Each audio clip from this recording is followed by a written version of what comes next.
जो हम जानते हैं कि ये नहीं करना चाहिए, पर उसमें अंदर से सुख बुद्धि रहती है। आप देख लो, बिना सुख बुद्धि के आपसे कोई क्रिया हो ही नहीं सकती। क्रिया तभी होगी जैसे हम मानते हैं गलत है, पर इसमें सुख मिलेगा। ये अंदर छुपी हुई वासना है। हम गलत नहीं करना चाहते, पर हमें वो सुख भोग की लालसा हमसे गलत कराती है। वो खान पान कोई भी क्रिया हो, जो भी क्रिया होगी उसमें आंतरिक उसमें सुख मिलेगा। ये आंतरिक हमारे बैठा हुआ है। अब इस आंतरिक बैठे हुए अज्ञान को हटाने के लिए हमें ज्ञान की जरूरत है, और वो होगा भगवान के प्रेमी जनों के वचन सुनो और नाम जप करो। जैसे हम जानते हैं कि सुख की वास्तविक भगवत मार्ग की क्रिया है, ये हम कर लें तो बहुत लाभ मिलेगा, पर हमारा मन नहीं कहता। और ये नहीं करना चाहिए, इससे हानि होगी, पर हमारा मन कहता है, तो गलत है। इस गलती, इस अविद्या को, इस अज्ञान को मिटाने के लिए भगवान नाम जप और सत्संग। साधन को हरि भजन है, कै सत्संग सहाय। मन तो चंचल सवनते, याको कौन उपाय। साधन को हरि भजन है, कै सत्संग सहाय। सत्संग सुनो, तुम्हें नवीन उत्साह मिलेगा, और नाम जप करो तो तुम्हारे अंदर जब अध्यात्म बल आएगा, नाम बल, तो जहां ब्रेक मारोगे वहीं खड़े हो जाएगा मन। अभी मन है कि हमको जहाँ चाहता वहाँ ले जाता है, फिर हम जहाँ चाहेंगे कुछ अच्छा ही नहीं लगेगा बच्चा। जैसे रस्सी दूर पड़ी हो तो अंधेरे में हमें सांप का भ्रम हो जाए तो डर हो जाएगा ना, लेकिन टार्च मारो सीधे उस पे, और जब आपको दिखाई देगी रस्सी तो आप निर्भय हो जाओगे ना। ऐसे ही संसार के भोग सुखद दिखाई देते, पर है नहीं सुखद। आप सब भोग ही रहे संसार में जो है। कौन सा भोग ऐसा सुखद कि वाह वाह हम तो निहाल हो गए, हम तो कृतकृत हो गए। कोई सुख नहीं है। जिसे तुम सुख समझते हो ये सुख नहीं, सुख की छाया है। समझ पड़ती नहीं है मेरे गिरधर की माया है।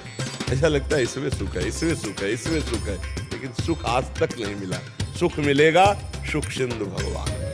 तो जो हमारे अंदर अध्यात्म बल की कमी हो चुकी है, वही हमसे जबरदस्ती मन करवा लेता है गंदे काम, और जो करना चाहिए वो नहीं कर पाते। इसलिए नाम जप करो, सत्संग सुनो। सत्संग सुनने से क्या होगा कि आपको ऐसे खाना चाहिए, आपको ऐसे बैठना चाहिए, आपको ये नहीं करना चाहिए, आपको ये करना चाहिए। तो आपके जीवन में सत आचरण, सत विचार ये आ जाएंगे, और ये आ गए तो आप जीत गए। सत्संग जरूर सुनना चाहिए।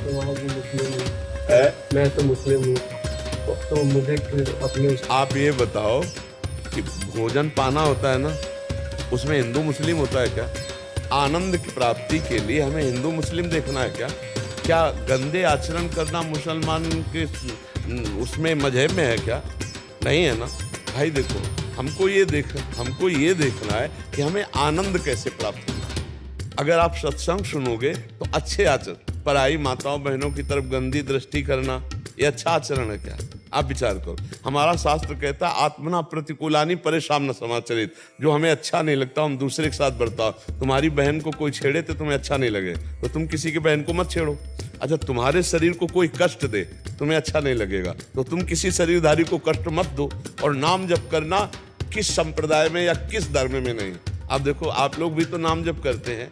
जब आप नाम उच्चारण करते हैं तो उसी का बार बार जो चिंतन करना है, आ ब्रह्म स्वरूप है। जैसे का, खा, गा, जो भी आ सब में लगा हुआ है। और आप जब नाम उच्चारण करते हैं तो पहला आ होता है ना, तो वो ब्रह्म स्वरूप है। जो भगवान का नाम है वो ब्रह्म स्वरूप है। मेरे समझ में, मेरी सोच में वो आ वहां भी विराजमान है। तो आ जहां है वो हमारे वैदिक सिद्धांत में कि जैसे ब्रह्म कैसे व्याप्त है, जैसे हर अक्षर में आ व्याप्त है।